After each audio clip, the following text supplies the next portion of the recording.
Evet, aracımız Volkswagen Transporter yan sanayi ayna. Aynamız bir kaza sonucunda dibinden ayrılmış.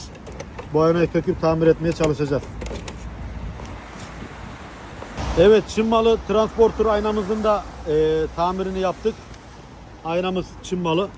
Her türlü Çin malı aynalar da tamir ediyoruz. Yerimiz İstanbul Bağcılar Mahmut Bey.